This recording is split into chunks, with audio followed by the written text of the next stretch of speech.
All right, let's talk about Russia's economy. It's at the heart of this huge global story, right?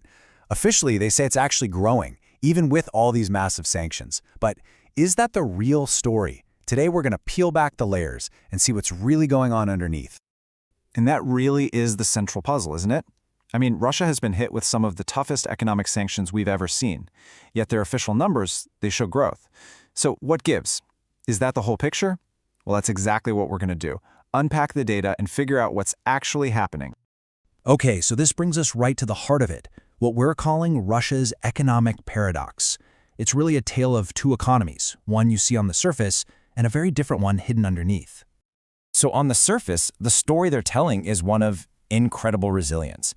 The government is just pouring unbelievable amounts of money into the military, and when you do that, it boosts industrial production, it creates jobs, and that gives you this kind of formal, state-driven GDP growth. You combine that with high prices for things like oil and gas, and yeah, it paints a picture of stability.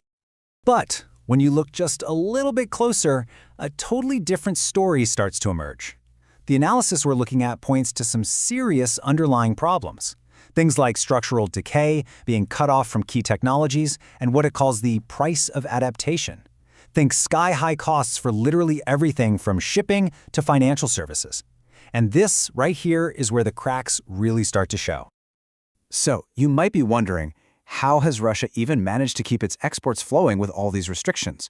Well, they pulled off what you could call the Great Trade Pivot. They basically had to completely reorient their entire trade strategy, turning away from old friends and finding new ones. Yeah, just take a look at this comparison. It's pretty stark. Before the invasion in 2021, who were their top partners? Germany, the Netherlands, the UK, a whole lot of Europe. Now fast forward to today, they've pretty much all vanished from the top of the list. Instead, you see China, India, Turkey, Kazakhstan. These countries have become Russia's new economic lifelines. And this chart, wow. It really shows you the sheer scale of that pivot. Just a few years ago, the EU made up a massive 40% of Russia's trade. Today, that has plummeted to just 10%. And where did all that trade go? Well, look at Asia. Its share exploded from 25% to a staggering 72%. We're talking about a complete and total economic and geopolitical realignment happening in just a couple of years. Okay, but this big pivot, this new strategy, it's not without its problems. In fact, it's created some brand new hidden ones. The first one is a biggie. Think of it like a leaky economic engine, where a huge amount of cash is just quietly draining away. All right, look at this chart. The key thing to notice here is the growing gap between the blue line and the orange line. The blue line, that's their surplus on goods. They're selling more stuff than they're buying, which, sounds great. But that orange line, that's the problem. That's their deficit on services. They're having to spend a fortune on things like shipping and insurance from other countries. This gap is basically a massive currency leak, siphoning billions of dollars out of the economy. So, why is this leak happening? Well, it's pretty simple. Sanctions mean Russian ships and planes are basically persona non grata in a lot of places. So to move their oil and other goods, they have to rely on this so-called shadow fleet and foreign companies for all the logistics. And you better believe those companies are charging a massive premium. On top of that, you've got intermediaries in places like Turkey and the UAE taking a huge cut. And all of that, it has to be paid in hard currency, like dollars, which gets pulled straight out of Russia. But the leaky engine isn't even the weirdest problem. The next one, stemming from Russia's new relationship with India, is even stranger. Some analysts are calling it the Rupee Trap. And it all starts with this absolutely massive number. In just 1 year, Russia had a trade surplus with India of almost $60 billion. That's mostly from selling tons and tons of oil. But, and this is a huge but, there's a catch. And it all comes down to the currency they're getting paid in. You see, the problem is that India pays for all this oil in its own currency, the Indian rupee. And the rupee is what's known as a non-convertible currency. What does that mean? Well, unlike dollars or euros, you can't just go and easily trade it on the global market for other money. Its use is pretty much restricted to inside India. This is the absolute perfect analogy for it. It's like getting paid in gift cards, but only for a store you never, ever shop at. You've got all this value on paper, but you can't use it to buy what you actually need, like paying your bills or buying parts for your tanks. That is precisely the trap Russia is in, with billions and billions of dollars worth of rupees just sitting, stuck in Indian bank accounts.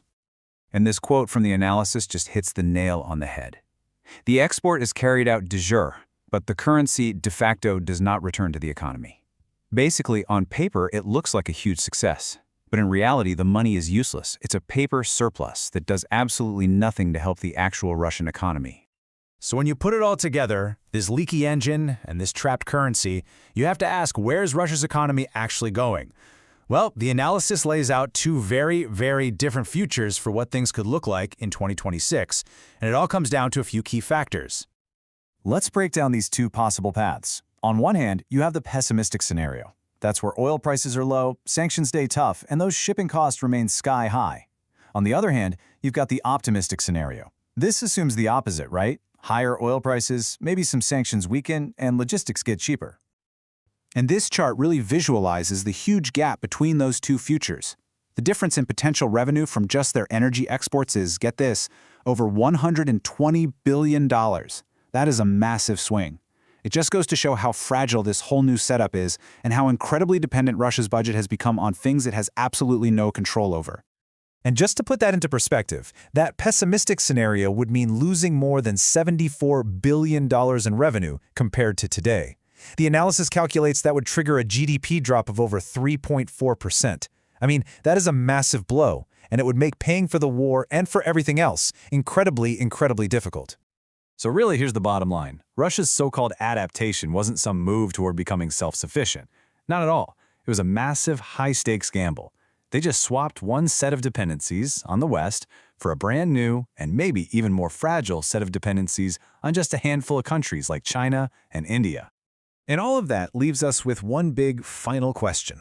Is this new model more stable, or is it actually more fragile? By betting its entire economy on a few new partners and dealing with these bizarre problems like currency traps and leaky finances, has Russia actually built a resilient economic fortress, or is it more like a house of cards?